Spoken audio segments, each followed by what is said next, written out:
What happened to your sound, Ed? I don't know. What happened to it? Here you go again. Here you go It again. should You be broke. fine. I couldn't hear you. Cam, could you hear him? Nah, I couldn't hear him. It got quiet. You ain't, see, nobody even knew you was talking. Start again. Start again, man. Do it again. Do it again. Pay your bills. I paid the bill. It don't seem like it. Can you hear? Yeah, we can hear you now. All right. All right, we Check back just at cleared. it. We back at it again, boy. Got another great interview here. Stay winning in the building. I am Talib, one of your hosts. I'm Curtis, your other host. Brother man, who are you? Tell them who you are, please. Oh, me right here? Yes, sir. Yes, sir. I'm Cam Bennerman, basketball player, entrepreneur. Love it. All right. Love it. So Cam, tell the people where you from and how you got started on your basketball journey. Well, born and raised Greensboro, North Carolina. Soccer was my first sport. Played that at 6, and then in between seasons, I picked up basketball kind of like because one coach also had a basketball team, so he saw my athleticism. He suggested I play basketball. We did that like a year or two, and then next thing I know, I found myself on like a travel team, AAU team. So I was 8, but I played on the 9 and under. And Gotcha. yeah, just got it going from there. Went to Grimsley High School. I was ranked about 23rd in the country as a junior. Wow. I signed at NC State, and then I went to Hargrave Military Academy for my senior year. Okay. Made sure I got my SAT. Made sure we crossed the finish line with all that stuff.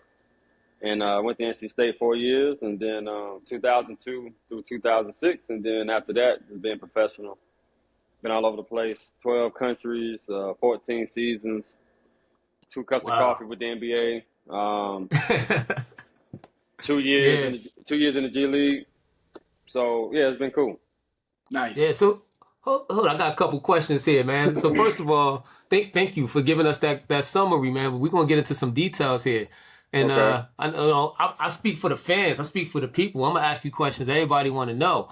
Okay. When you was 8. Playing soccer and converting over to basketball, how tall were you? Because, what made them think you was going to be a good ball player? I don't know. I can't remember my height. Even when I had got my first dunk at 13, I don't know how tall I was. I can't remember. All right, that was a quick brag. I like that, though. Yeah, Threw that in there. Yeah, I've always just had just running and jumping throughout the house, coordination. Mm-hmm.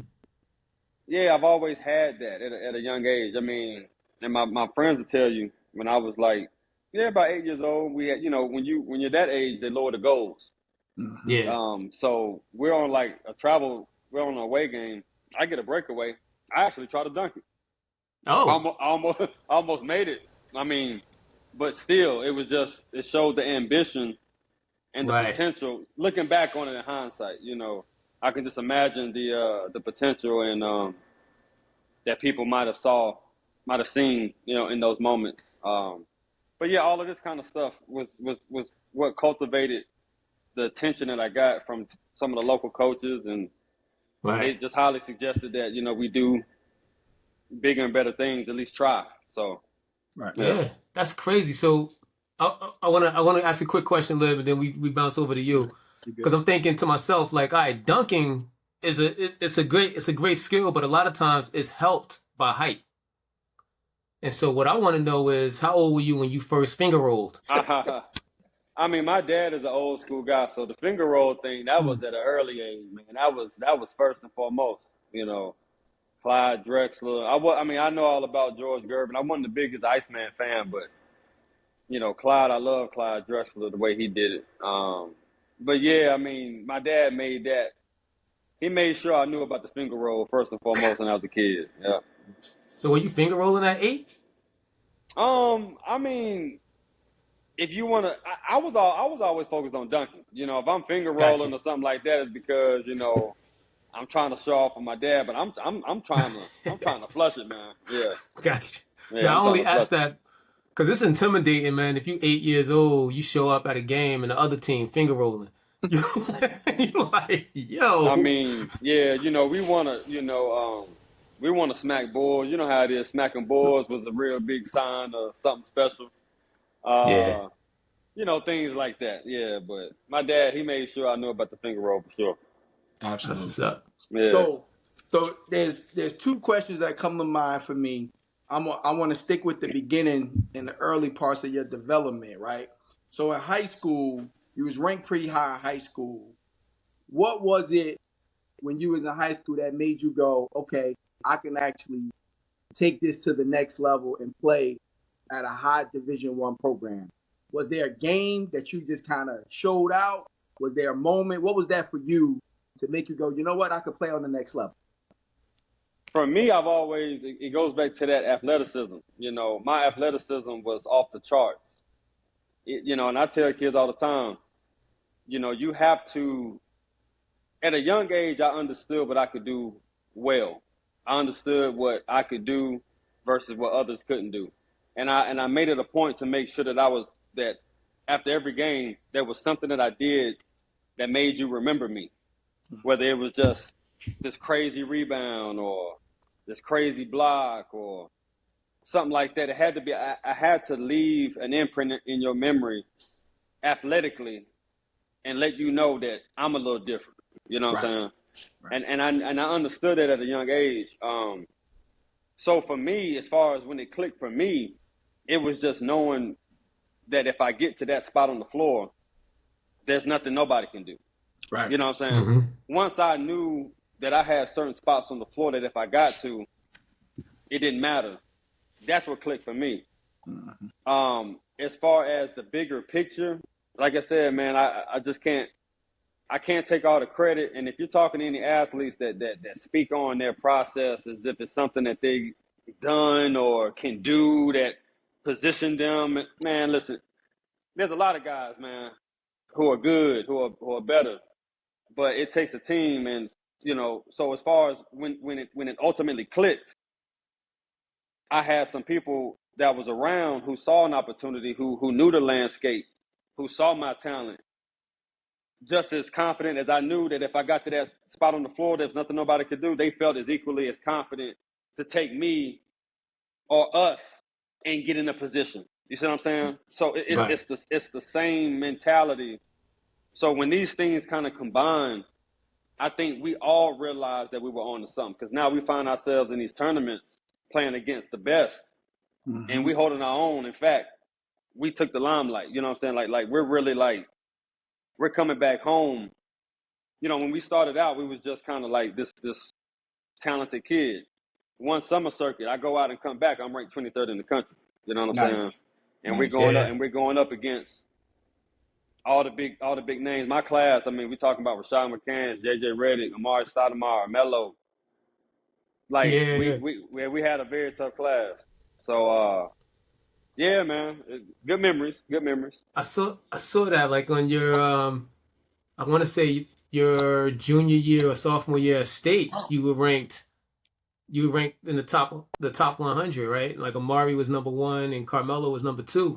Yeah, once I signed, I pretty much just stopped going to all the tournaments. Like I said, once we did what we came to do, my advisors was like, listen, let's go ahead and stay focused on the next what's coming up next. You know, we start focusing on academics and just making that transition. I stopped going to all those tournaments. I dropped down to like 85 or 83 or something like that. But by that time, we already Yeah. signed, so it wasn't that big a deal.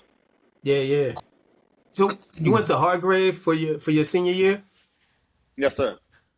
Um Same Hargrave like Jordan Crawford and Montrezl Harrell went Yep. to? Yeah. In Virginia, Chatham, Virginia. Yep. Yeah, yeah. So what? Tell us a little bit about the difference, I guess, between playing for Hargrave, which is a like like I pointed out, we've got some big name players that came out of there. They're very much celebrated for what they're able to do for young men and for young basketball players.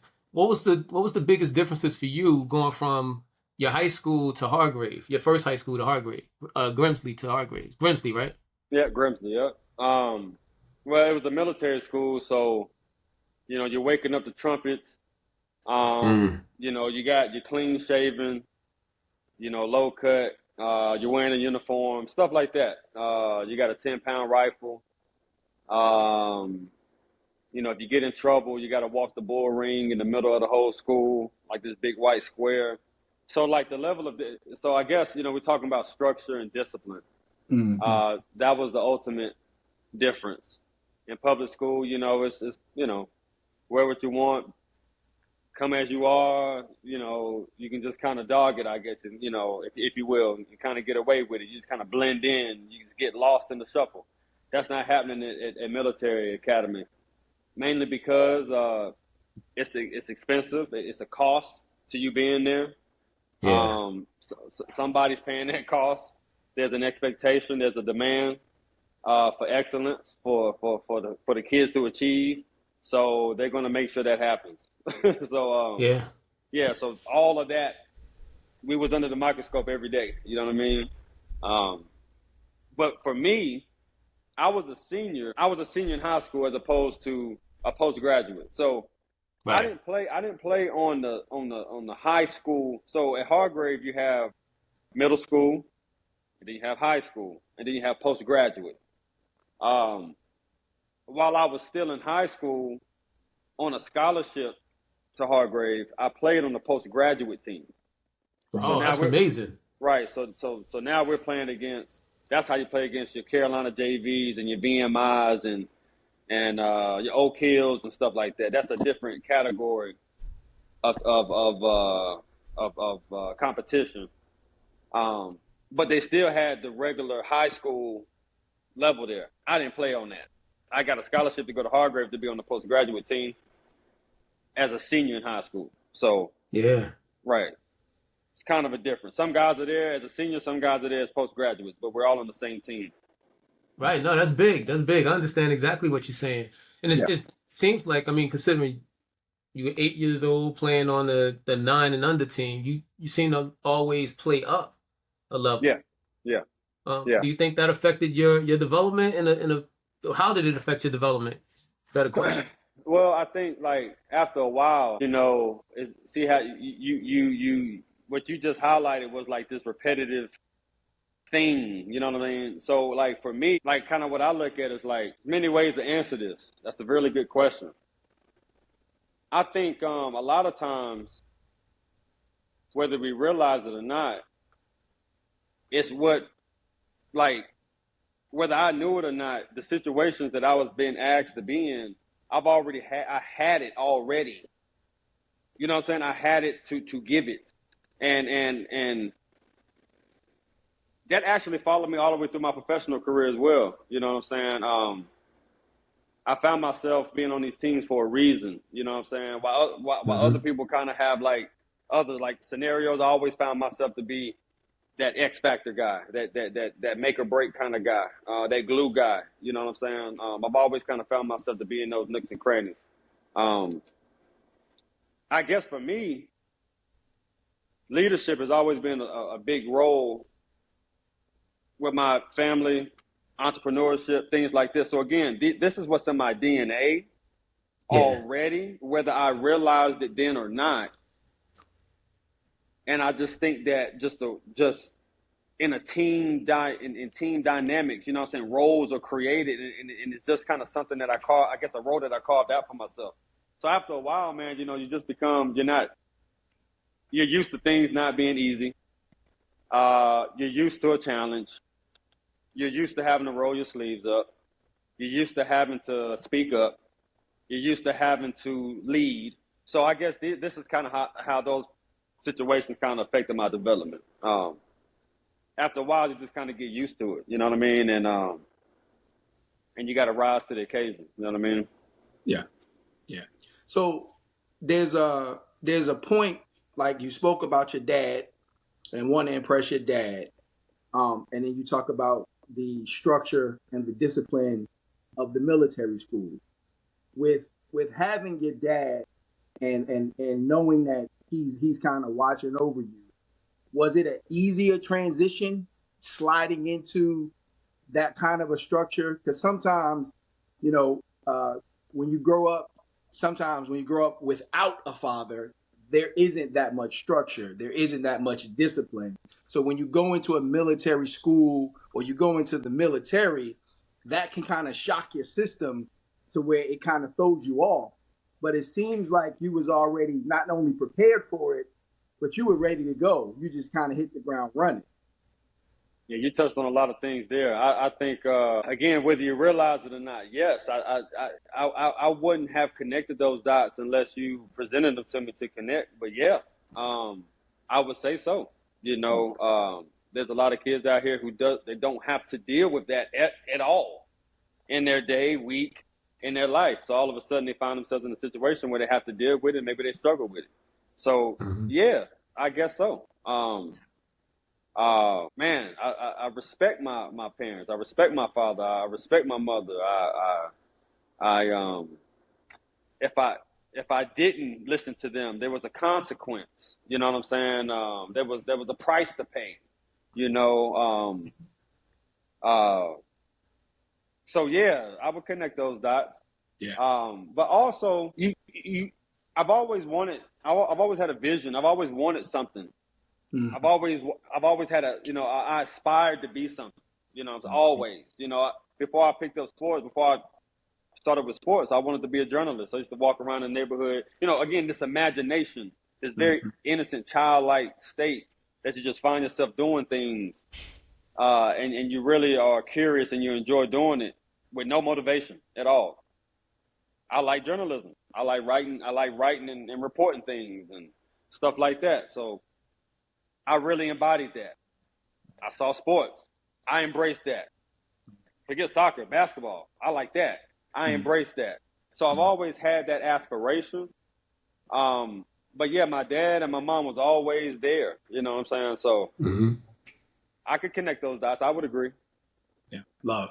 Are you able to trace that ambition and that clarity that you had at an early age? Are you able to trace that back to anything, any one moment, any influencer in your life, anything of that nature? I think being the only child, because I think sometimes what I find with brothers and sisters, there's just always a lot of chatter and noise and distractions. You know what I'm saying? Like one could be in this zone where they're like into something, and the brother or sister come in and interrupt it. You know what I'm saying, or something, and it isn't like it's a bad thing, but it happens.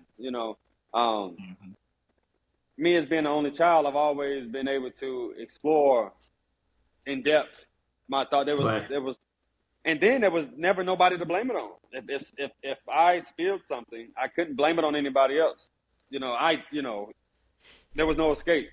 So the level of accountability was there also, because like if something went wrong, there was nobody else to blame. But at the same time, I had a very vivid imagination and wasn't afraid to just to be what I saw. You know what I'm saying? Seriously, it can be kind of corny. It could be, we in our culture we would call that corny, or nah, not to us. Yeah, good. Because sometimes following that can be corny, and rightfully so. It can be cringy, but I think it's worth exploring, and I think it's worth kind of feeling and seeing if it's something that you want to continue doing or not. You know what I'm saying? I think it's worth trying. I think it's worth trying. So I've never been afraid to try. Only child, pros and cons, but I've always just had a strong imagination and just not afraid to try. Nice. Liv, can I follow that up real quick? Absolutely. I mean, one, he just hit on that Jay-Z bar. How you get so fly from not being afraid to fall out the sky. So, you touched on a few things, and I want to get right to it. You said you wasn't afraid to try to be what you saw, and you mentioned wanting to be a journalist. Describe for me, me and Talib are both parents, so we understand this concept of the village. Describe to me what your village was like coming up. Who was in your village? What type of roles, what type of occupations, professionals, non-professionals, whatever you want, however way you want to label, categorize them or whatever. What type of people did you have around you helping to mold you and mentor you as you grew up? My mom's side, it was all women. Nothing but aunts. Gotcha. I have cousins, so I have 2 male cousins. They're brothers on my mom. I mean, I have cousins. I mean, listen, it's family. We got cousins and all that. But as far as, like I said, that village, quote unquote, I had nothing but female aunts, so they gave me a lot of game in that regard. But then on my dad's side, that was all entrepreneurs, male and female, and it was just it was an environment where you didn't really speak up unless you had some kind of experience or something to offer. You know, my aunts and uncles on that side, they weren't just entertaining just anybody saying anything. You know, if we're sitting at the family table and everybody's chipping in with a conversation about business or about politics or about whatever's going on, you know, I hope you've tried. I hope you've got some kind of experience. You know what I'm saying? Because everybody at the table are entrepreneurs. Everybody at the table has tried. So to participate in this conversation and this energy, you have to have tried also. So I never wanted to be left out of that. You know, I've always wanted to have some skin in the game. You know, when it comes to conversations, I want to have a seat at the table in business. I want to have some. Literally. I got to have some value. In other words, you got to add some value to whatever environment you're going into. And I understood that at a young age. Again, I might not have said it that way then, but that's what we're talking about. You know, nobody wants to be a leech. Nobody's leeching here. No, we're adding value. You know, and if we don't have value, we're quiet. We're listening. We're absorbing. We're a student. You know, it's like you learn. It's just this, and not to mention as far as the military stuff. My grandfather was in World War I. You know, my uncle was in Vietnam. You know, so we have a very militant infrastructure with the family, with the Bennerman side. But the village just really consisted of family more than anything. My grandmothers were very involved, you know, always had a strong spiritual sense. And sports has always been some kind of building block for everybody. You know, everybody's played some kind of sports, the men in my family, you know. But I was the one that kind of took it a little further. So it's really simple, just family and family food. Yeah, in sports, you know, community. That's just kind of kind of been the village, I guess you could say. I love that. You literally had to work for a seat at the table, so to speak. Yeah. And that's if you that's want awesome. to be, if you want your word to be valued, you know, if you want people to listen to you, yeah, you know what I'm saying. But if you want people to, you know, you don't want to be that guy, yeah. So you got to have a skill. You got to figure it out. Yeah, you got to go out and do something. Yeah. Yeah. So, in your high school journey on the AAU circuit, you named some really big names, right?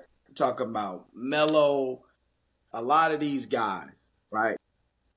When you was on that circuit, you was coming up against these guys that you see made it into, you know, a national championship in Carmelo Anthony. He's a future Hall of Famer, and some of these other guys. When you went up against these guys, did you know they were that special? And when you knew they were that special, did that give you your own confidence that you could actually be where they were going and eventually, you know, going up through that ladder? How was that experience going up against that top tier talent in the AAU circuit at that time? Yeah, well, we were coming up together, so I mean, I can show you footage of me and JJ at 9 years old running around guarding each other. You know, Rashad is my friend. He's from Asheville. Yeah. Justin Gray. I mean, I can go on and on with names. We're all friends. Nice. So, yeah, we knew who was like special. We knew Amari was very special. We knew Melo was very special. We knew Rashad was very special. Everybody had their strengths and weaknesses, and we all knew who could do what. Right. You know, and yeah.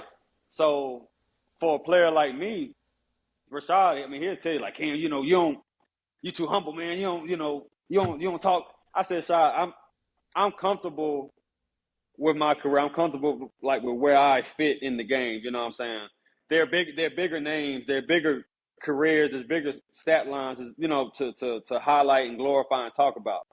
But what makes me proud is when you talk to these guys, it's nothing but love and admiration for me. You know, I always say, never was the best, but you can't take nothing from it. You know, Right. all of these guys, they knew that if I got the ball in certain situations, certain things was going to happen. And we kind of knew that. Whenever we all got around each other, we all knew that. And we just, there was no hate or love. I mean, no hate or malice. It was all love. As far as like what you're touching on, I never worried about that. I always knew that I belonged. I just knew that it was more important to, when it was time to show and prove. But nah, I mean, when Melo won that championship, we kind of knew that was destined. You know, when we all knew, everybody went to their schools and did what they did. You know, Nick Kellerman at Maryland, John Gilchrist, Maryland.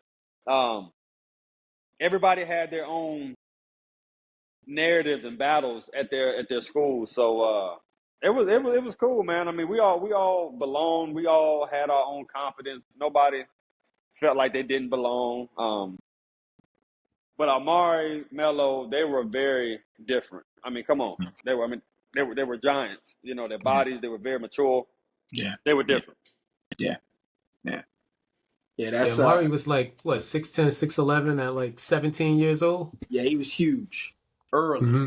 Yeah, early. Amari with very bounce. good. Right, with that athleticism, he was nearly unguardable. Yeah. And like he wasn't slim. He was a full grown man. Yeah. You know, with the weight on him and everything at that age. Yeah. That's tough. So did you also play with Raymond Felton? Was he in that mix as well? Yeah. All of us in the same class. Yep. Wow. Yep. Wow. They won the championship in 05. So that was our junior year. Got you. Yeah, the 04-05 year. I'm a big time Knicks fan, so I gotta ask. With Raymond, I saw him perform really well with the Knicks. Well, what was special about him when you guys were coming up? I mean, if anything, we didn't play against each other much coming up, but once we got to school, I mean, it was just more or less. Carolina was just really good. They were really strong. They had the most balanced, well-coached team in the country those years, man. They were really at every position. It was just prime time. I mean, Ray was the leader. He was the leader of the team, you know. And there was a lot of politics. There was a lot that went into that championship team. Like I said, I'm a Wolfpacker, so I ain't gonna sit there and be talking about no Tar Heel stuff. But we talk about that stuff all the time. There was with Darty to Roy, there was a lot going on there, and the way that they were able to kind of manage all of that and still hold it steady to win that championship, it wasn't easy to do.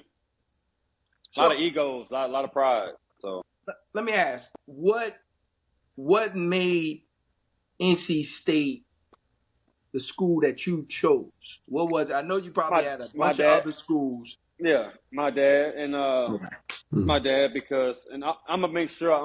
I actually got this book project. I'll try to send you guys a copy. It's called The Process, where I talk about my career a little bit more in depth. Just kind of highlighting all of my stuff. I got all my mail and letters and stuff in there. Right. I mean, it could have went anywhere. My dad, because when my dad was coming up, NC State was the coolest school on the planet. Okay. What Carolina represented and what State represented, NC State was more like it. You know what I'm saying? But just through, and I actually had this conversation with some Duke personnel, and they kind of was breaking it down to me, just kind of how things changed here in the state from like State and Carolina to Duke and Carolina. It's an interesting conversation, but for me, it was my dad, and you know, it was just that underdog. It was really understanding what State represented, and who they were, and the idea of contributing to getting the program back to that again or better. You know, that became the goal. Right. It wasn't like all of a sudden. It wasn't like trying to have the best career possible at NC State. It was like trying to contribute to making NC State cool again. You know what I'm saying? Like if you go to I get ridiculed a lot from State fans, and I've gotten into a lot of arguments and in a bad space with NC State, for lack of better terms, because they don't understand my fight. They don't understand the plight of the student athlete as it pertains to being a student athlete at NC State. It's different. It's different. Being a student from NC State is different. It's just a different type of energy that we have. We're very accustomed to struggle. We're very accustomed to not being favored. You know what I'm saying? We're very accustomed to being an underdog. And, you know, after a while, you just want to contribute to that camaraderie and making NC State cool again. And that's really why I went there. You know, my dad, you know, he made it very clear, like, you know, to go to state is going to be a challenge. You got to roll your sleeves up. You know, you got to show something. You know, you got to show some grit. And I'd be damned if we didn't have to show that by going there. Versus just going to Duke of Carolina, sitting on the bench, just kind of, you know, getting a dunk or two, just kind of like enjoying the benefits that the program can bring about. I'm not trying to say that that's bad, but I'm talking about me and my DNA. Again, it goes back to what we talked about in the conversation. After a while, you begin to realize, okay, this is my narrative. This is why I've been put on this earth. I've been put here to shake it up a little bit. I've been put here to ruffle some feathers. I've been put here to for a reason. You know what I'm saying? Yeah. For a reason. You just ain't here to blend in. And so yeah, that's why I went to state. I didn't go there to blend in. We should have went to Southern Cal with Coach Bibby. That's what we should have went, run and gun. Maybe I'm sure my career would have had a different trajectory, but what I had to show, what I had to exhibit, what I had to display, what I had to overcome, what I had to go through at NC State, I damn sure wouldn't have had to go through none of that probably anywhere else. You know, it's very unique. And yeah, I hope I answered that question. I went there for my dad, really. Yeah, you did. You did. So let me ask a follow-up question, Kurt. With that, with the mindset that you got, to me, this is just me speaking for me, it reminds me of my home, of the environment that we grew up in as kids. It's that small town, as NC State being the smaller school of compared to Carolina, NC State, and just kind of roll your sleeves up, go get it. It's you against the world. It's your brothers against everybody else. And we used to have this thing when we was coming up that if we lose, we fight. It's gonna be something. Yeah. So you know that resonates when it comes to overcoming the obstacle and the odds that stacked against you, because it's so much more gratifying, right? Absolutely. And thinking about what you're saying, and then thinking about last year's March Madness run, had to be like a overwhelming joy for you to see your brothers go out there and go get it and bring NC State back to a level that it once was and that you want to see it continue to go. How was that feeling for you seeing that March Madness run? Well, again, I mean, if you're asking me, yeah, I'm always we can't take credit for certain things, you know. That run was nothing but that was God, man. That was a God thing. That was a spiritual thing. Yeah. With stuff like that, it's always like, okay, now what? You know, is this going to create or establish a new level within the program? Or is this going to create a monster? Because it's kind of like, you know, it's one of those things like with team dynamics, like you're the star player and like, you know, you're averaging the most, you guys are winning, and then you get hurt. And then the team wins like the next 2 or 3 games, you know, but you're not playing. Are you really happy for the team? You know, it's kind of like one of those situations. So for me, when it comes to NC State, we've always struggled with an identity crisis, and we always struggle with that quote unquote brotherhood that you said. We don't have the brotherhood and camaraderie that we need to have at NC State. We don't have what we should have, and there's a lot of reasons for that. They're very self-serving, egotistical reasons. there are reasons where even in the midst of a good run like that, there's still a bitterness in some people's mouths because we don't know if this is really going to aid and assist in this new direction that we have, that we all have this collective vision of, like this new level set within NC State, or is this just another, like, because there's a lot of ego and self-serve when it comes to especially the college basketball and the coaches and stuff. And I think your average fan that really don't realize it, but there's a lot of things that are very close in nuance that it may seem like it's this, but it's that. Yes, I'm happy to see the program make that Final Four run. I absolutely was, but my concern was the leadership acting and feeling as though it was something that they did. Yes, you got to get the team together. Yes, we all got to contribute and do our job. But I think that it was a very special time. I felt like there was a narrative that should have been kind of highlighted that wasn't. I felt like we ended up celebrating losing the Final Four. You know, it felt like before we got to the game, everybody was like celebrating as if the game. You know, it was like the spirit of the champion, the spirit of the athlete. You know what I'm saying? Are we just happy to be there, or are we actually trying to dominate? Yes, I'm happy that we made it to the Final Four. I am, but I just hope that in the midst of all of that, we can remember what it took. We can remember all that contributed to that, and we can just use that moment as an opportunity to establish a new foundation for the future, and have it not be, because every coach that comes there is a revolving door. Everybody's hitting the reset button, and now it's a matter of what we've done under my watch, what we've done under your watch, what NC State has done under Sidney Lowe, what have we done? Because as an alumni, I can't sit there and just be talking about the Sendek era. You know what I'm saying? We all are bleeding NC State red here. You know what I'm saying? We all are, should share this camaraderie and this brotherhood, but we don't.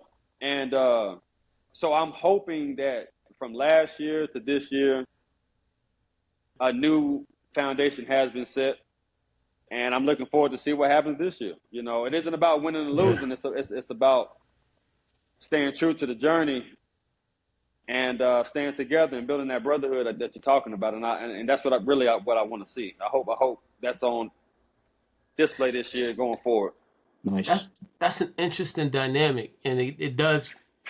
I am a deep thinker. I'm like you. Like, I grew up almost like an only child, so I had a lot of time to just sit around and count sand or whatever you want to say. But you raised some questions for me, because when I hear you say, it's the leadership taking credit, it makes me think you're talking about the coaching staff. You didn't say that, but this is where my brain went.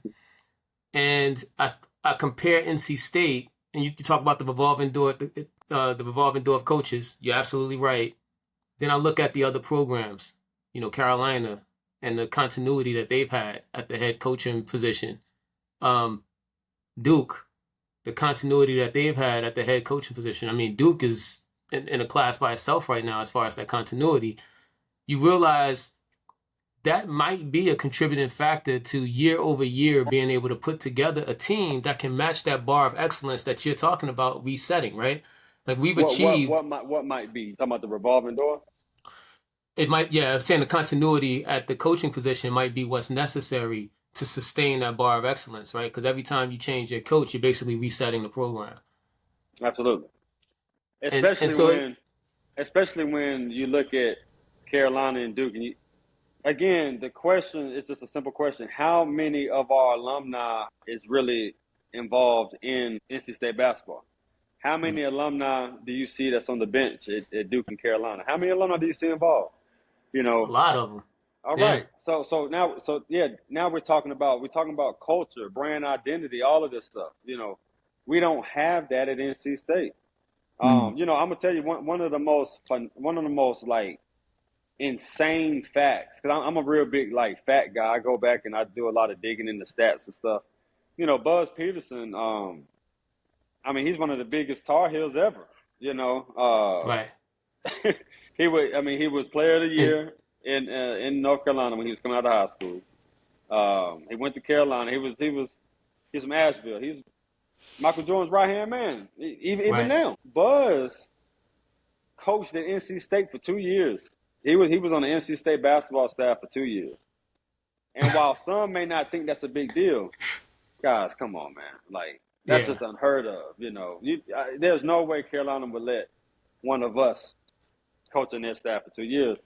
So that says a lot of things to me. That says a lot about Buzz's ambition. That says a lot about NC State. That says a lot about Carolina, you know. So for me, I mean, it's all about the same level of camaraderie that Duke and Carolina have. I want to see that with NC State. I feel like State does not give their former alumni opportunities within the program to train, develop, mentor, to be a part of what's going on with the student athlete process. You know, I feel like we need to have a constituency group. I'm not saying that the fact that we're making all the decisions, but there needs to be some kind of constituency group to where when these kids are coming in, there's some kind of filter that you have to go through and out, you know, to make sure that you're in check, to where the narrative, everything's adding up. Like I said, everything's right, you know, to make sure that, you know, everything's aligned. We don't have that, you know, because every coach that comes in, they want to do it their way. Every coach that comes in, they want to do it their way. And they want to say, listen, I hear what you're saying, but you're out. This is my team now, you know, and now, you know, you get the kids to kind of believe in talking to some of the OGs and the former players is a bad thing to do, you know, all this weirdo stuff. Now they want to pick and choose which ones to talk to and which ones to stay kind of attached to, which ones to stay away from, and everybody's politicking. It's just bad, man. It's bad. And State, so, and it's been going on a long time in State. We got to stop. So, Cam, I want to ask you straight up. If Keats called you and asked you to be part of his coaching staff, are you taking it? Coach Keats recruited me to Hargrave. He been into my house. I forgot he was at Hargrave. Thank you for I forgot about that. You're right. Yes, he recruited me. I mean, you're right that he was. Sorry. Anyway, go ahead. Yeah, no, I mean, as I said, Coach Keats. I mean, I've talked to Coach Keats many a time. You know, he won't answer. He won't return my message here. You know, the past year or so, because I'm very honest. No, I don't want to work. I don't want to be a coach at NC State. You know, what we're doing with my brand and Brand Dream, you know, we really are trying to be there for the student athletes and for the players how they need to be. I'm not saying that there's anything wrong with the college sector. I'm not saying that there's anything wrong with NC State or NC State basketball at all. But what I'm saying is I do understand the agenda at that stage of the process. And I understand what the business is, and I understand what the narrative is. Now with this NIL thing, it's very complicated now. But back to your question, Coach Keys wanted some help with the coaching staff. No, I wouldn't do that. I couldn't be of best service to him. I have some ideas for him, how I would love to work with him in the program, but it wouldn't be via coaching. It would be via something else. But I want to be clear. You know, my frustration and the fight that I'm fighting, it's not anything personal. It's not a personal vendetta against anybody. Just over the years, through new coaching staffs and things like this, it's kind of been, it's almost like the calcification of all of this stuff. And that's kind of what we're dealing with, you know, identity, brand identity, trying to figure out a way to involve alumni to where we don't get in the way of what they're trying to do. It's been the same conversation the past since I've been out of school. So I'm very passionate about trying to figure that out. Yeah. Now, if the NC State athletic department called and said, "Hey, we're putting together an alumni council to help advise us moving forward and help, you know, bring some continuity to the program," would you be interested in something like that? I'm all for it because we need it. We need it. Yeah. We need it. I'm all for it. I definitely see the benefits, right? Like you talked about Duke. How many of their alumni sat on their bench? Tommy Amica sat on their bench and helped them out, and then went to Seton Hall and at least allowed me to try out for him, even though he don't even know my name and he cut me. He shouldn't have. I was that guy. Matter of fact, let's spend the rest of this time talking about me and what I could have. Nah. Anyway, Liv, you was about to ask something. All right. So the brand that you mentioned, what's the name of the brand? How did the brand come about? tell us about the brand that you're talking about. Okay. So brand dream is what I've been up to for the past 3 years. We started it actually 2 years. We started it in 2022, and I've been a creative entrepreneur since 2008. I had my first brand called Liquid Nation, just inspired by water and the formlessness of water, and just being able to adapt. You know, a very a highly adaptable brand, being able to do numerous things, whether it's fashion, whether it's music, things like this. So we kind of got started with that back in 2008, and that just snowballed into many other things, and ended up writing a book in 2016 called The Process, where I'm just highlighting my journey in a way to empower, student athletes, the youth, families, and really, problem solve, troubleshoot, really talk about those things that are hard to talk about in a way that can be soothing. It can aid people's situations. It can be helpful. So, are you guys there? Yes, sir. I'm here. Okay. My dog is barking, so I'm muting Okay. my mic. All right. Yeah. So that ultimately led to just this brand dream concept. It was just inspired again by my entire process.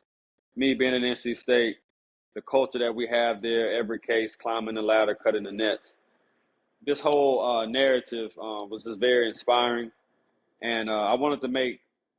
And again, also considering all the countries that I played in and just my international relationships, I wanted to create a vessel, modern day, current time, that really reflected not just where I am in my process being off the court, but something that can represent the DNA of the athlete now and for the future.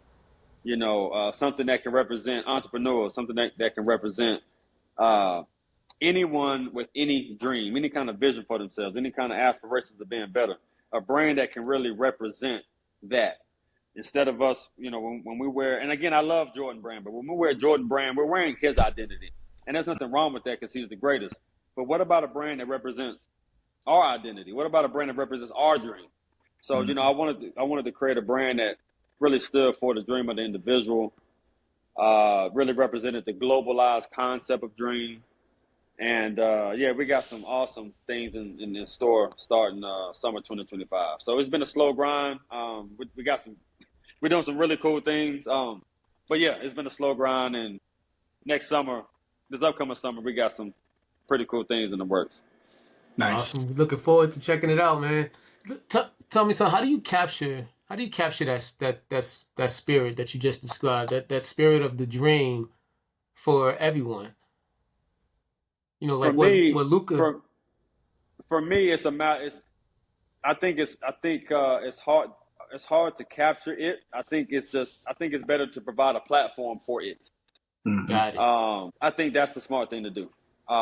Because I always say, if you take Nike's LeBron and put him beside New Balance's Kawhi and put them beside Under Armour Steph Curry, what's the one thing all three of these people have in common? Having a dream and their dedication to process and being the best that they can be. Mm-hmm. So this message, this climbing the ladder, cutting the nets, our IP, our brand message, it has the power to really jump over a lot of hurdles where a lot of brands can't do business.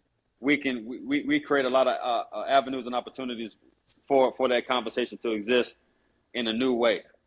So we also have Dream State University, which is like a collegiate vessel, a creative collegiate vessel that we kind of hop in to do cool things, collaborations, product design. So you have Brand Dream, then you have Dream State University. So Dream State is Nice. just that collegiate vibe. So that's cool too. So we Nice. It's a want to great have name. fun. We want to have fun with this stuff. So Yeah. our brand IP is really unique, and yeah, we got some cool things, man. We plan to do here soon. Love it. Love it. Some great stuff, man. So, what was the origin of it? I mean, I know that you've been an entrepreneur, but I mean, what was that aha moment when you said, "This is what I have to do"? So with the process, the reason why I wrote the book, The Process, was because I started to do. I've always done a lot of traveling, but I started to realize that I was having this conversation with a lot of people all over the place. So I said, okay, clearly there isn't any content or there isn't something available for this person or for this audience, for this conversation. If it was, I would know about it. Right. So I looked at it as an opportunity, and as I started to create this book and kind of started chipping away at this project, I just really began to tap into what it is that I'm trying to say, who I'm talking to, and what we're really talking about. Because it isn't about being the next LeBron James. That's impossible. It's about being the best version of yourself. It's about having the 5 keys to success, if you ask me. It's about understanding the power of location. It's about having goals. It's about understanding relationships. It's about the power of relationships. It's about understanding what it means to be resourceful and proactive. Knowing when to not over investing in situations. There's certain things that I found in my career and other people's career that I said, you know what? This is really what we're talking about. People want to talk about how to achieve. People want to achieve. That's what they want. And I don't really like talking about my journey. Who wants to just hear about somebody's journey? What about their journey pertains to you, and how can it be beneficial to you? Now, so Brand Dream, the logo is a ladder. The logo is a ladder. We had that copyright and trademark. In the basketball context, when you win the championship, you climb the ladder. Mm-hmm. You cut the nets. It's a symbol of success. When we talk about college basketball, we have Jimmy V. We have Every Case.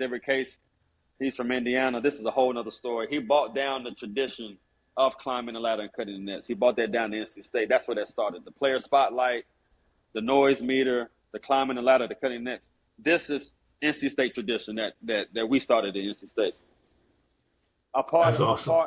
A part of Jimmy V's practice routine, from time to time at the end of practice, he would make his team climb the ladder and just cut the nets at the end of practice.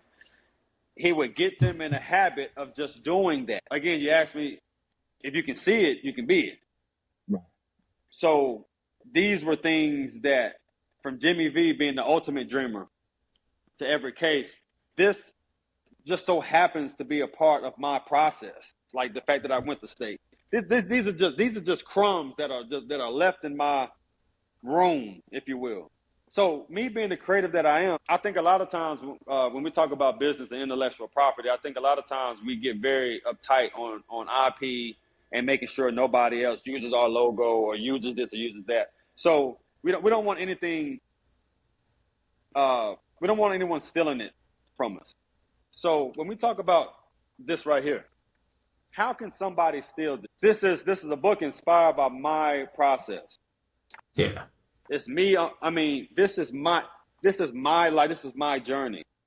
Right. That I packaged up, and I'm able to present it to the world in a way unfiltered. It frees me to say and do what's necessary, as opposed to be so concerned about somebody stealing something. So now it's like, how can we keep this going? So when we talk about Brand Dream, we make sure we get the logo and everything together. We got the ladder. I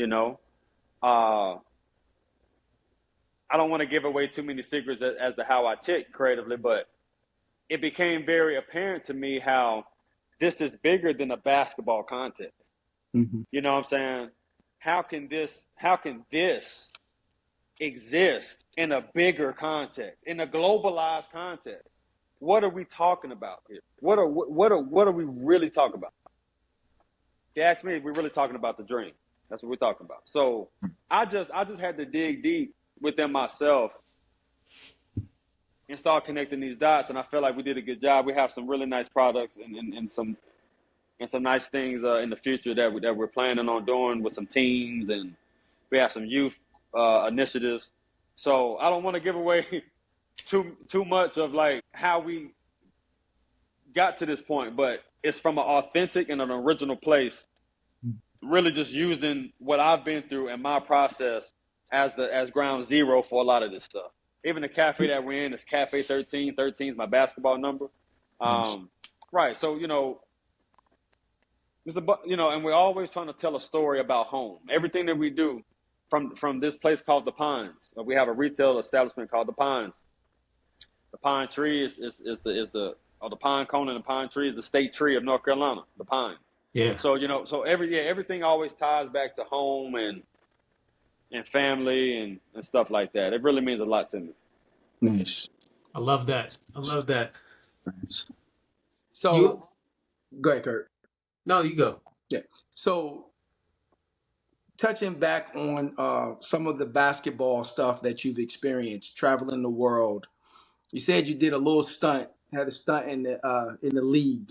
What teams did you actually play for in the league? Miami Heat and Phoenix Suns. Nice. So we was debating this, man, and Talib's like, yeah, man, he played for the Suns. I was like, no, he didn't. So I'm glad you settled that debate. And I think I owe Talib a swift kick or something. I don't know. But yeah. No, I pay my dues. Yeah. No, I mean, it was, like I said, a little cup of coffee, man. We did some summer league stuff, and I also did 2 years with the G League, and that was cool. But yeah, I mean, I got to be honest. I'm keeping everything kind of on the surface. I don't know how much you guys want to dig in, because you know what I'm saying. There's a lot to talk about with these levels. But very very memorable, but very very political phases, man. That NBA and G League stuff. A lot goes on there. It really, a lot of that stuff don't even make sense, man. You just learn to develop thick skin and to be prepared at all times. And yeah, man, it's a crazy world, that NBA stuff. So Cam, we the Stay Winning podcast, Stay Winning Sports podcast, we basically are the ultimate fans. We live vicariously through you. You've been in spaces, your skills, your talent, you as a person, your abilities have taken you in spaces that we will never be. And so when we get a chance to talk to folks like you, we ask those questions. You can take us as deep as you like, or keep it as surface as you like. But yeah, we haven't been there. We don't know what it's like. If we were talking to young people that were coming up right now in high school, standout athletes, thinking about going to one of these great universities here in North Carolina, and then potentially pursuing a professional career. Are there any pitfalls or things you would want to put on their mind, or put on the people that are with them, put on their minds to look out for? That's really the question, right? Like, because in my experience, I mean, I've been on every continent but Antarctica. I lived in Australia for 7 years. I lived in China. Wow. For 7 years. I go there. I just got back from China a few months ago. I'll probably be going here again soon. I have friends. I live there. Like, it's like my second home there. Sport in our society, in our culture, is so important. And it is important to business. It's important on many different levels. It is. But it's so important for the student athlete to find a skill, to have a skill outside of the talent. You know what I mean? I don't think it's wise. I just don't think it's smart, man, just to put it all on this thing right here. Yeah. I don't agree. I agree with the concept of all or nothing. I understand where that comes from, but there are too many ways and too many avenues in this life to being successful, to being wealthy, to achieving whatever it is that you're trying to achieve. If you find yourself doing this, if you find yourself doing this, you got to understand that this is nothing but a stepping stone. Right. This is just a practice. This is just a practice. What about, like we talked about it in the beginning of the conversation? What about this? Like, what's my testimony with this. My testimony is leadership. My testimony is getting with a team and they're here. And when I leave them, they're here. That's what I'm being brought in to do. Even to this day in business, we're coming in here. We got to leave it here. You know, we have to increase the value. That's what we're here to do. So you got to have a skill. You got to have a skill. And I feel like as far as the athlete that's coming out. So let's say one of the biggest mistakes, if I want to say a mistake, one of the biggest mistakes looking back in hindsight that I feel like I made, and I can say that just from me being the leadership in my own bubble. As an athlete, when you come out, you're going to have your agent and the agency and the people who's like doing your business for you. And then you're going to have you. Okay. So it's you and the agency. You need to have another sector of people working for you that's really focused on you and what you really want for yourself. The agent is focused on your basketball business and monetizing your basketball skills and stuff like that. That's his job. That he eats what he kills, rightfully so, or she, rightfully so. But it's wise to also have a bubble within the bubble, an inner nucleus of people who are really focused and concerned on. For example, there's this one kid I know. He really loves anime. He loves anime. That's just something that he really loves. But he's going to school, and they're telling him that he needs to study. He needs to get a degree in sports management.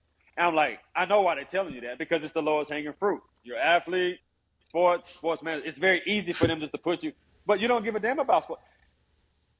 Let's really, like, of course they're saying that. They're supposed to say that. But what your inner nucleus is supposed to say, he loves anime. You know, so can we choose a field where he actually is doing something he actually wants to do, you know? So that way, if something doesn't go right with this, he still has something that's relevant to his natural interests. You got it. So now we're talking about natural interests, those things that you just wake up and that you love to do without any motivation, you know, just a natural interest. Like, you know, so it's these kind of things when I talk to parents as it relates to trying to get the most out of their kid. As the kid is trying to figure out what it is that they want to do. What's your natural interest? What's that thing that you wake up and that you're just interested in? Is it talking? Is it current events? What is it? So with Brand Dream and Dream State University, what we want to do is cultivate and create a situation, a platform, a place, an environment where we're not just having a podcast about it, not saying that this isn't enough, because this is totally necessary. This is the building blocks to taking that next step and just having that discovery conversation. This is a discovery.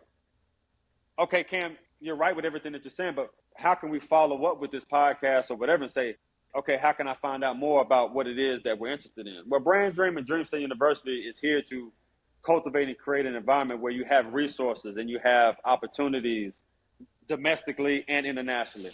Starting next summer, we have an international youth development basketball program going on in China, getting kids an opportunity here in America to go abroad in the name of Brand Dream for 10 days. The experience of a lifetime. The ultimate cultural experience. So, you know, while we can talk about and highlight the problem, I'm really focused on solutions. And Brand Dream is that vessel where we're going to just really start cultivating the solutions to help people. But if you want to do this, man, you got to be ready to endure. If you're not sure, I don't blame you.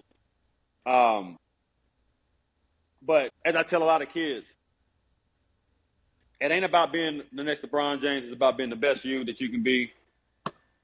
The same mistake that you would make in sports, you can make in life. How you respond means everything. How you respond means everything. Right. Are you going to get back up, wipe the pants off and get back up and go at it again? Are you going to make an excuse? Are you going to point the finger? How you go about this really means more than how successful you are doing this. How you go about it. So that's really the biggest advice I can give. It's a long-winded way of saying that, but I guess that's what I would dumb it down to. No, you're absolutely right. And I think that LeBron James is actually a good example of somebody who also had that bubble within the bubble. He didn't place all of his eggs into the basketball basket. He's been blessed in that way, but that's not all he had going on. Today, going forward, man, we got this content creation, digital content creation. There's so many things to get involved in, and I just think that to want to be an athlete these days, I get it. It's very shiny. There's a lot of glitz and glamour, but there's a lot of different things that I mean, one of the best stories that I can tell. There's this when I was the last, I want to say in 2013, I was out in Texas with the Spurs G League team, and there's this guy named Jeremy. We had two assistants, and one of them was Jeremy, a very unorthodox looking guy, very awkward looking guy. Like Uh, Talib, keep yeah, going. very strange looking dude, man. But he Yep. drove the bus. He did our laundry. Whenever we needed something to eat, he would take us. He was that guy. He did video. I mean, one of those kind of guys. So he did this for 2 years. One year, no, his first year he was with Anna with the Toros. The next year, I want to say Toros. The third year with the Spurs. After that, he's in Toronto with Kawhi. That year, he has an NBA championship ring. Literally, in 5 years of me meeting him, 2 years, ball boy, riding the bus, taking us doing that kind of shit. The Yeah. third year, with the Spurs, built a relationship with Kawhi. Fourth year, Yeah. in Toronto, now he got a ring. He got him a championship ring. He didn't even have to touch the floor. He achieved the dream. He climbed the ladder in his own process. You see what I'm saying? Yeah. That's So, dope. yeah, there's tons of stories, man, that I've been I bear witness to of guys just really focused on not other people's results, really focused on what they're doing, and they've still been able to climb the ladder and win. Now he's smoking cigars with Kawhi on the float as an NBA champion. And that was pretty cool to see. Oh, Jeremy. So I'm gonna tell you, man. I'm gonna be honest, dude. I'm gonna be honest.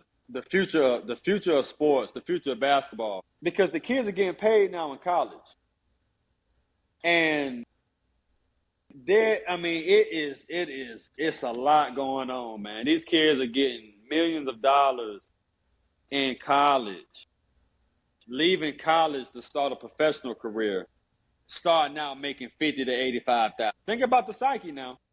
Right. What do you tell? What's the conversation? How does the agent talk to the kid? Like, what's like, man?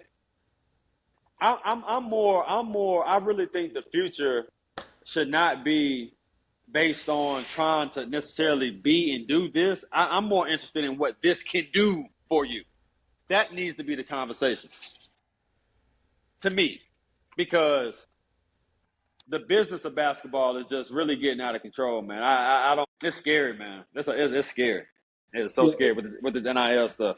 it is. It is the college athlete is no longer an amateur with Nah, that NIL. He's become a professional athlete, and in some cases, some of these college athletes are making just as much as the coach, right, and it really, really changes the dialogue between a coach and the teenager. In a lot of cases, 17, 18, 19-year-old young men that are making that kind of money, that don't understand half of what life is about at that age. So I can see the struggle, and I can see how difficult with the NIL coming into play now, how the college coaches and the entire NCAA could potentially run into some major issues. To me, you start to see that ripple effect when you get a lot of these older coaches that are legends retiring, right. and retiring quickly. They're not even trying to go to a new program. They're just, I'm done. We're going to move on. And I think, it is nothing that you can do about it because it's here.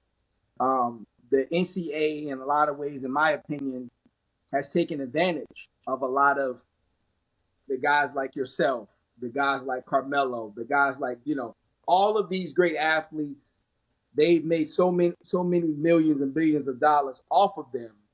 But I still do believe that the NIL, I don't think the structure of the NIL is nearly good enough for what they're doing to these young men right now with the amount of money that they're giving them. So I think it could be a major issue down the line for sure if they don't get it in order. I agree. I just really believe like from now in the future going forward, while I keep bringing up Brand Dream because I really believe that the plan that we have in mind for now and for the future is really what is needed, and it's all about development. It's all about development. Even with some of the money that the kids are getting in the NIL, there's an education and a development that needs to go along with that. If we're talking about like numbers like 300,000, $500,000, $1 million, I mean, this is enough money to really start a new life, literally. You know, are we talking entrepreneurship with these kids? Are we what are we talk like? What's the conversation to a kid that's making this amount of money in college as it pertains to being a professional athlete? I just feel like the focus, realistically, these kids aren't looking at this trying to be the best that they can be. Man, when we were coming up, like we really wanted to be we really wanted to be the best we could be. You know what I'm saying? The money wasn't necessarily the motivation, especially with me as a kid. That wasn't it. That wasn't it. To get to the professional level meant everything. So now you're getting this kind of money in college, maybe some even high school. How does this really like affect the spirit of the athlete? The spirit, you know what I'm saying? Like, how does this really affect and impact the outcome that you're getting from these kids? You know what I'm saying? I don't think they're really concerned with being the best. I don't think it's about that. I think it's all about the money. So if that's the case, I just feel like we need to have an honest conversation and we need to kind of redirect the focus and have it be more centered around discovery. Yeah. Discovery. Yeah. Because I mean, that's just how I look at it. So I'm not really trying to convince nobody else to do that. Brand Dream, that's what we're about. We're all about that development and discovery. So that's what we're focused on. Makes sense. I think you hit on something early, and that's very key and important in what you have with Brand Dream and what you've described. And I think it's important work. And the need for what you're providing is only getting greater. Mm-hmm. And so, of course, we're rooting for you, man, and your endeavors there.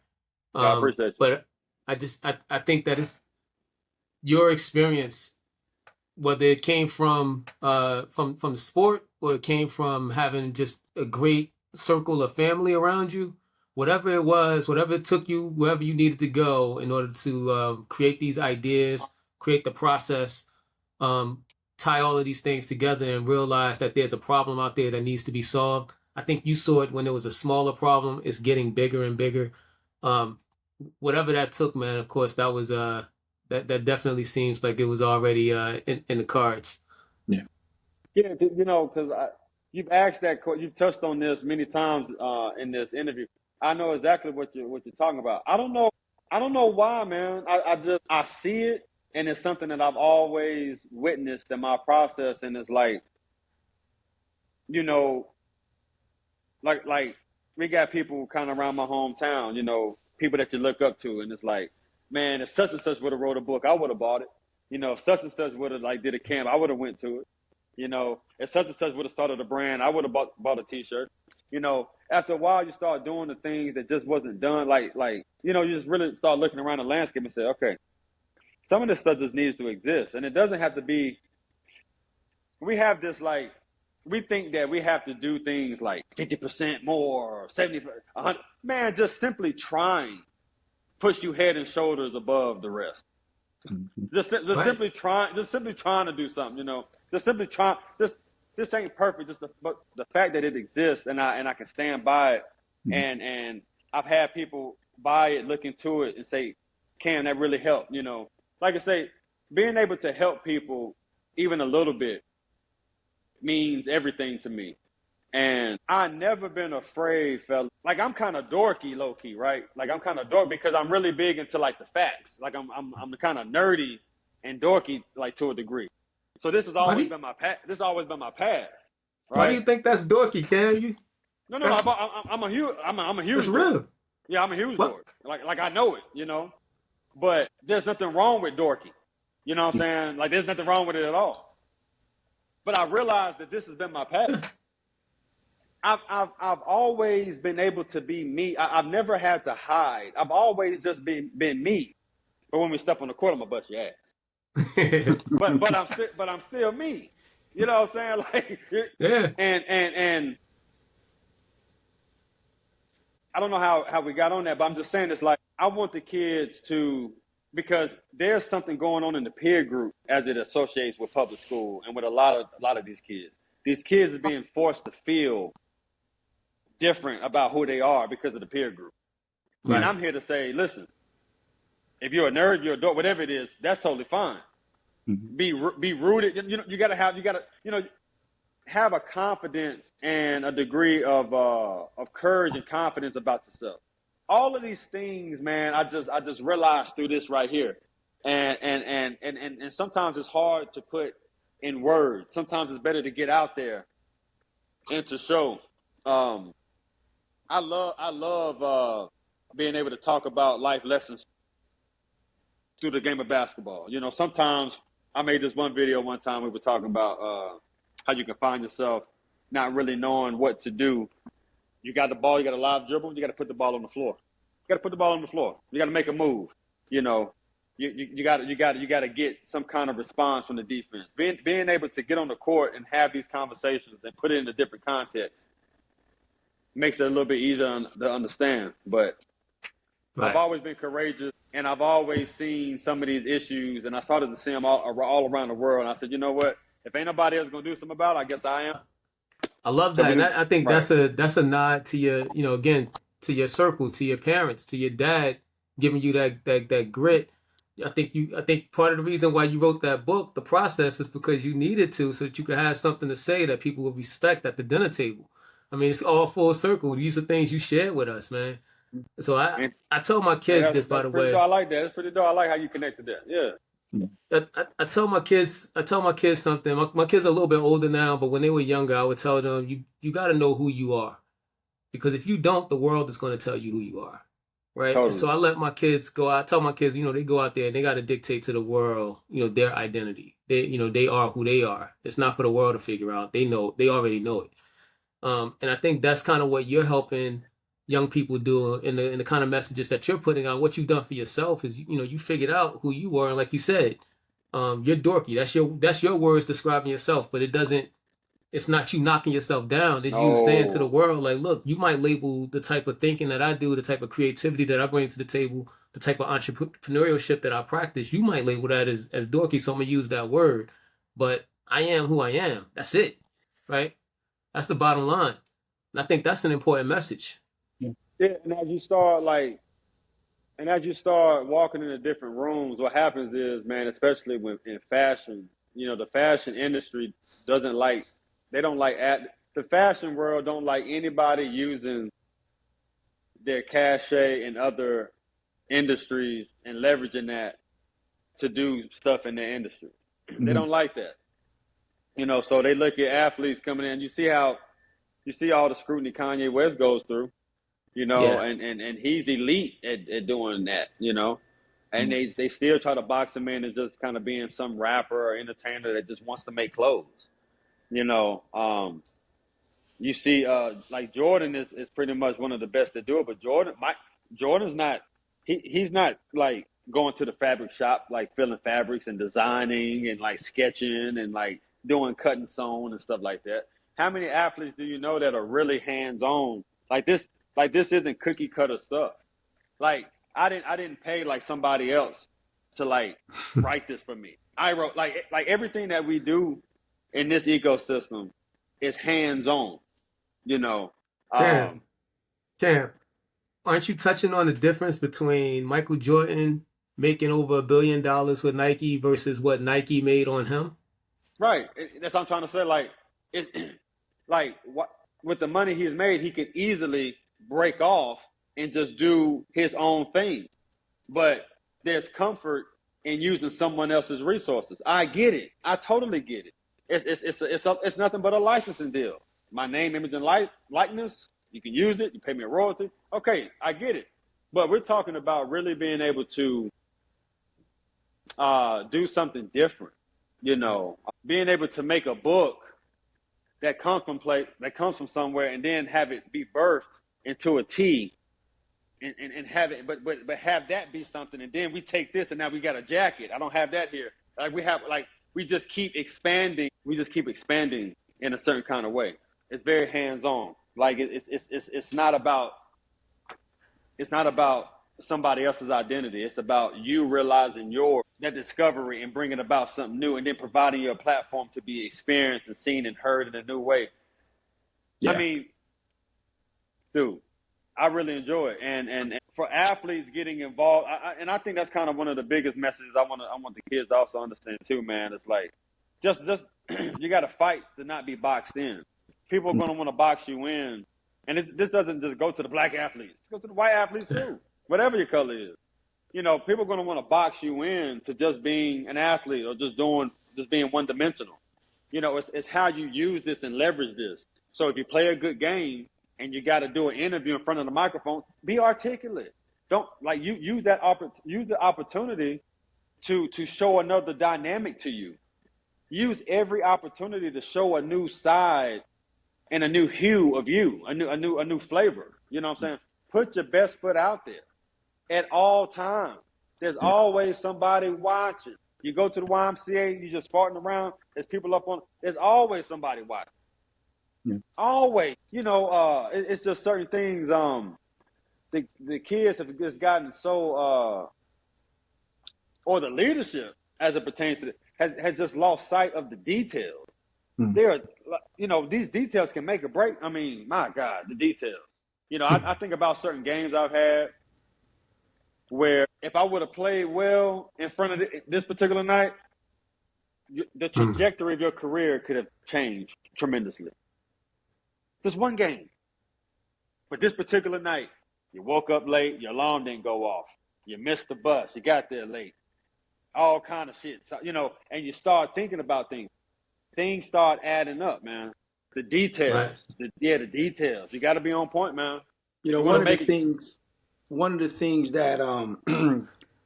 things that we here at Stay Winning, we pride ourselves on is like Kurt had mentioned, we are the voice. We want to be, and we are the voice of the fans.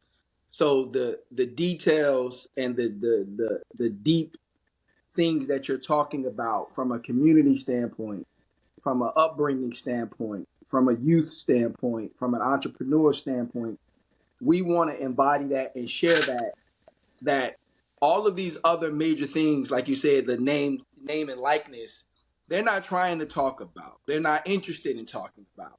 You know, and when you spoke about the details, it made me think of Kenny Smith and Mark Jackson conversation that they were having on Mark Jackson's podcast about Michael Jordan specifically. And one of the things that Kenny Smith said was what made Michael Jordan great was the basics, the fundamentals, the details of the fundamentals.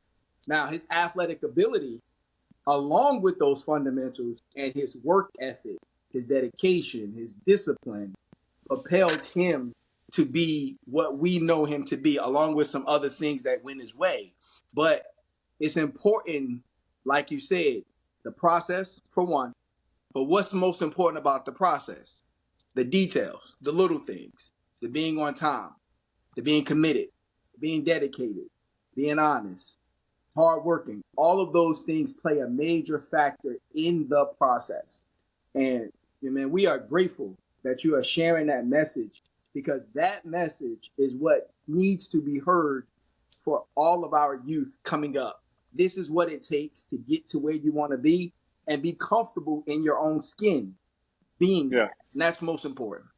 It's very important. I'm telling you, man, because with the social media thing, you get on there, you start comparing and contrasting and looking at other people's process, and and the process literally means just a series of steps, the series of necessary steps it takes to achieve. Yep. Yeah. So what ultimately, what's the goal? Goals create boundaries. Mhm. If we're going to New York, we're not getting on I-95 South. That's the wrong direction. I love it. Your goal creates direction. It creates boundaries. It gives you a sense of direction on where you need to go. There's a Yeah. certain location that if you can get there, there's some relationships. Maybe there's an event. There's something there going on. Yeah. If you get there, it can really expedite things. What does it take to get there? How long will it take you to get there? The strategy, all of these things, all of this stuff goes into the process. This is processing as we talk about it with business. When you guys doing your podcast, you're going over your scheduling, you're going over, all these details, the success of your podcast depends on it. Yeah. Yeah, you can act like it doesn't, but it does. And the person who knows this and who wakes up every day and who nourishes and caters to the dream and acts like this, I'm telling you, man. I mean, it becomes the ultimate.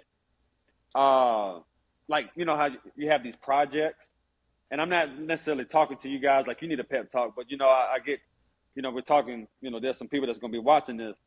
It's like after a while, you just like you become the ultimate project. You know what I'm saying? Like every day, like you start working on yourself, and start Yeah. trying to get different feedback. Yeah, and that's the beauty of this, man. You can go out there and give it a good shot, and you can find out a lot about yourself, through competition. So Cam, And I'm not trying to be a jerk here, but I gotta ask you a question, man. You're a deep thinker. What were you thinking when you dunked on Sheldon Williams in college? um, it's funny, man. When it happens, it happens. I always say when it happens fast. I just know, going at somebody full speed like that. I'm a one leg jumper anyway. I mean, there was nothing. I wasn't concerned about the outcome. I just didn't know. Like how sometimes you can put your knee like in somebody's chest, like and kind of. I could have done that, and if I would have done that, I would have rolled up above the Yeah. rim, like it would have been something crazy like that. So I don't know. It was just I caught the ball, turned, and it was just an immediate 2-on-1, and two dribbles, and I was up. You know what I'm saying? So but those moments, I tell you, like you say, if you're not prepared, man, when it happens fast. So I was just happy that I was able to capitalize on that. One of my best memories at State. A lot of people remember that. Yes, So sir. it was cool. Yep. Caught him flat-footed. Yeah, man. Yep. And we played him later on that year, and it was a very similar situation. And he stepped up a lot further for the charge. Yeah, it was that dude. I remember that. Yeah, because it was the Yeah. same situation. Yeah. Yeah. Yeah, So man. so at State, one of the players that a lot of people may know of that you had as a teammate is Julius Hodge. Mm-hmm. What was that experience like? Teaming up with him and the others on that team too. But I mean, him in particular, but just because he's such a big name. Well, Jules, he was just very smart. He knew who was watching. He knew people were watching. He knew what to do, when to do it, what not to do. Um, he was our leader. He was able to do things at that level of the process that we just couldn't do on the court. He wasn't the biggest, strongest guy in the world, but he was just able to he had a willpower on the court that a lot of people I haven't really experienced from a lot of people. I haven't seen from a lot of players. Like Julius has a lot of will, and I've seen him really will the team to a lot of wins. He's willed us into a lot of good situations. I think he willed himself into a good situation. Being drafted, Yeah. that was all will. Julius wasn't the best player, but he worked hard. And yeah, man, I mean, I learned a lot from watching him.